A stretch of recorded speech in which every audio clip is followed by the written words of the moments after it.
Hello guys, nandito na naman tayo at ito, alam kong nabalitaan nyo na ito guys. Ito yung nangyaring raid sa Pasay City, ano? At itong ginawa ng NBI. Pero bago yun congratulations muna. Brad Melvin Matibag, ang lupit mo bro.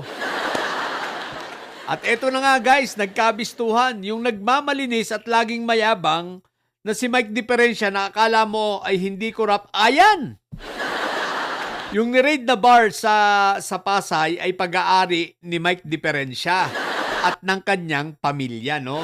Pero ito ang malupit sa bar na yon, no? Ano ang nadiskubre at ano ang sinurveillance ng NBI? Aba. May drugs at higit sa lahat, mayroong prostitution at human trafficking. So may mga illegal na ginagawa sila na pagre-recruit ng mga babae. Parang kunwari, parang trabaho na call center yata ang gagawin ganun. Pero at ang ending, babagsak ang mga ito sa prostitution. Siyempre, masisilaw sa pera sapagkat ang bayaran umaabot ng 10,000 hanggang 20,000. Pero siyempre, may komisyon lang yung babaero. Kaya lang, ganun kalaki, no? Sapagkat ang mga parokyano rito, mga talagang mga may kaya rin naman. Pero ito ang pinupunto ko, guys. Ayan na, no? So, ito na.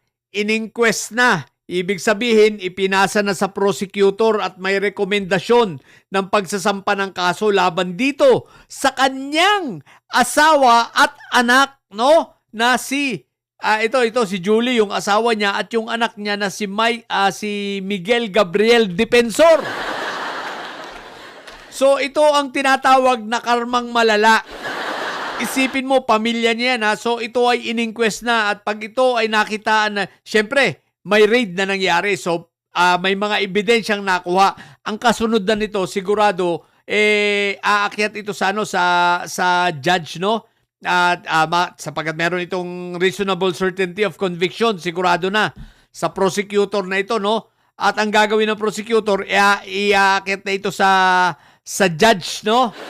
At pag ito ay nakapasok na sa RTC at ito ay na-raffle na, malamang-lamang maglalabas na ng warrant of arrest. At syempre, ang malala rito, guys, karma. Ngayon pa lang sigurado ako magtatago na itong si asawa ni Mike Diferensya tsaka itong anak. Mike Diferensya, bakit hindi ka paturo? Kontakin mo na si Bato. Sabihin mo kay Bato, baka pwedeng isama na yung pamilya mo. O kaya kontakin mo na, malakas ka naman kay Inday Sayad. Sabihin mo kay Inday Sayad, baka pwedeng isama na dyan, no? Sana guys sana mag-request na agad ng hold departure order sa mga ito dahil sigurado ako magtatago ang mga ito. Baka nga sasabihin ni Sayad, sama na kayo sa akin. Sama-sama na tayo, nagpaplano na rin ako ng pagtatago. Dahil alam ko, mai-impeach ako, tapos kung ma-impeach, makakason ako, tago-tago na. Tago-tagoan, yan ang karma. So Mike Diferensya, yung kayabangan mo, patay ka ngayon. Ito, ibang usapin na ito alalahanin ninyo human trafficking ito, no bail ito. So expect na natin na magtatago na ang pamilya ni Mike Diferensya. Sigurado na yan.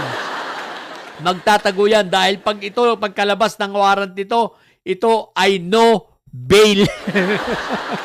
Anyway, inulit ko nga pala itong content ko kasi nalito ko kanina about sa procedure Inquest pangalan pala ito. No, yung sabi ko kanina may warrant of arrest na Ito, inquest pangalan pala sa prosecutor. So,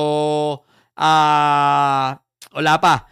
Sa prosecutor stage pa lang ito. So, ang mag-i-issue kasi ng warrant of arrest ay judge, di ba?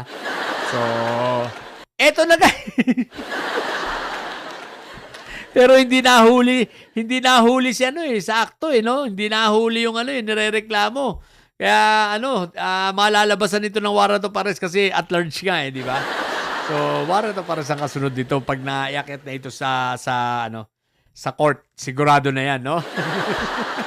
Pero ang system nito si Mike Diferensya kamot sa ulo, iyak na yan. Ito ang tinatawag na karmang malala. Namo. Pumapalakpak kami sa tuwa. Namo. Anyway guys, ito si Mike Diferensya. Basta mga illegal na ganyan, sanay na sanay yan. Maniwala kayo. Simula pa ng DENR yan, secretary, panahon pa ni Gloria, malala na yan, no? Mayroon nga yung mga quarry, di ba? O mga illegal din. So, sanay na yan sa illegal. Kaya lang, hindi niya ito ine-expect, no, na ang kanyang asawa at anak, mga ilang panahon lang, mga ilang linggo lang yan, o isang buwan mula ngayon, mangungulungan yan. Mangungulungan niya. Kung hindi mahuhuli, syempre magtatago na yan sigurado ako. Ngayon pa lang nagtatago na mga yan.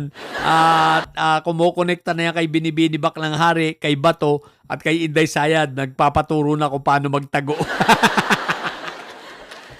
Magdiferensya, congratulations sa Karmang Malala.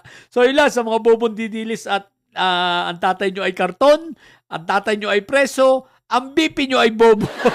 Matili kayo mga bobo at may side sapagkat ang may side ay laging high blood. Bye!